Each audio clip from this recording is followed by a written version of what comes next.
Assalamualaikum warahmatullahi wabarakatuh. Selamat siang teman-teman semuanya.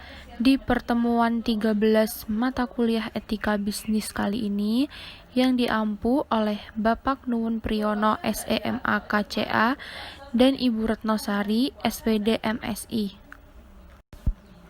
Di sini kami dari kelompok 11 yang beranggotakan Indah Nopita Dewi dengan NPM 19101040063, Tiara Kasih Aprilasari dengan NPM 19101040072, dan Adisa Nur Afiyah Rahma dengan NPM 19101040074. Di sini kami akan membahas materi tentang etika bisnis dalam jaringan.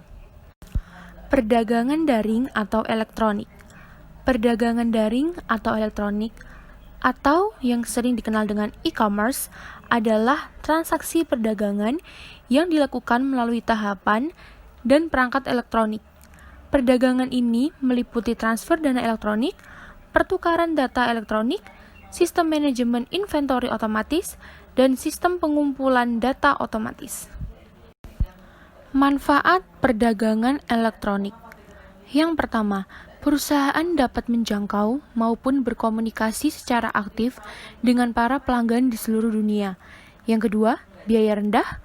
Yang ketiga, mempercepat proses segmentasi pasar dan perluasan pasar produk secara efektif. Dan yang terakhir, dapat menawarkan serta menjual produknya lintas negara secara real-time tanpa batas geografis. Selanjutnya yaitu kelebihan dan kekurangan dari penjualan daring.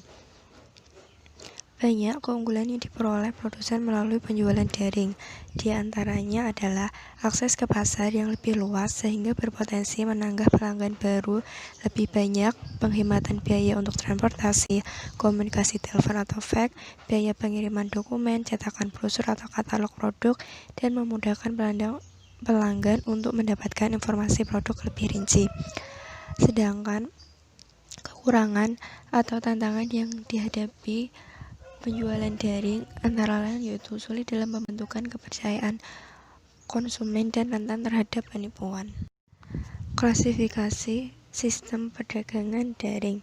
Yang pertama yaitu sistem pembayaran atau pembayaran sistem. Sistem ini dibagi menjadi 3. Yang pertama yaitu sistem pihak ketiga atau third party system. Pada sistem ini terdapat pihak ketiga yang berperan sebagai perantara atau agen antara penjual dan pembeli. Perantara bertanggung jawab untuk memeriksa kartu kredit konsumen, menyetujui atau menolak transaksi dan mengeluarkan dana untuk pembayaran kepada penjual. Yang kedua yaitu sistem berbasis sertifikat atau certificate system. Sistem ini melibatkan konsumen untuk mengunduh atau downloading sertifikat digital atau digital certificate sebagai media untuk menampilkan kartu kreditnya. Yang ketiga yaitu sistem uang neto atau net money system. Sistem ini menghendaki konsumen untuk mengubah mata uangnya ke dalam bentuk mata uang cyber atau cyber money, yang secara umum memungkinkan pembeli untuk melakukan pembayaran dalam jumlah kecil. Klasifikasi selanjutnya yaitu metode atau alat pembayaran. Terdapat 3 sistem. Yang pertama yaitu sistem debit, yaitu konsumen harus memiliki cadangan dana dalam rekening pribadinya di sebuah bank untuk dapat menggunakan kartu kredit. Yang kedua yaitu sistem kredit. Seorang konsumen dapat berutang terlebih dahulu kepada sebuah pihak saat pembelian dan akan ditagih melalui mekanisme tertentu. Yang ketiga yaitu sistem pembayaran di muka atau prepaid. Konsumen harus membayar terlebih dahulu seluruh barang yang dipesan kepada produsen sebelum barang-barang tersebut dikirimkan kepadanya.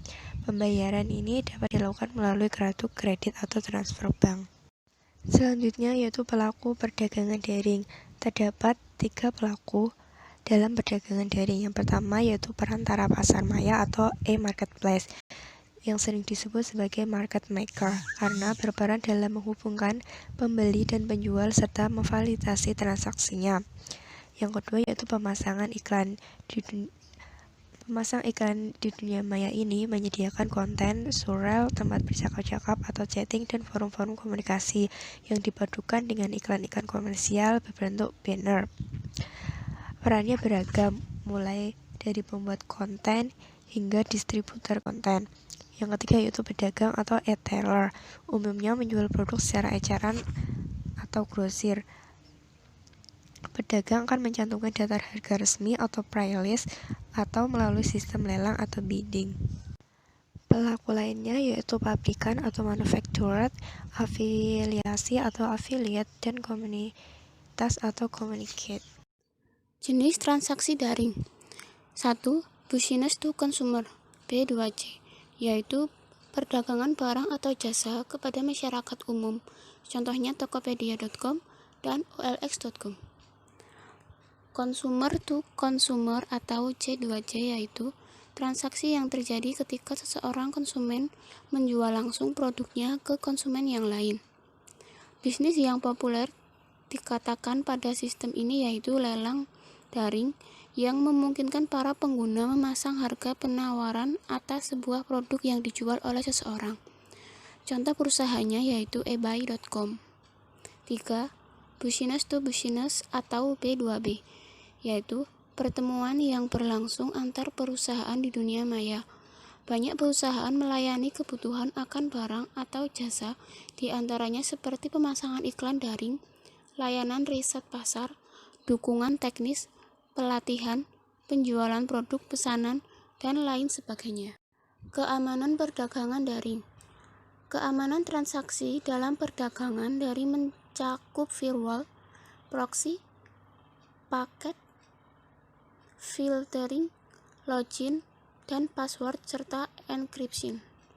Menurut Prastowo tahun 2000, firewall bertujuan untuk membatasi atau mencegah akses yang tidak dikehendaki baik dari luar ke dalam sistem internal maupun akses oleh staf dalam sebuah institusi itu sendiri keluar titik tugas utama firewall dalam sistem keamanan transaksi adalah 1.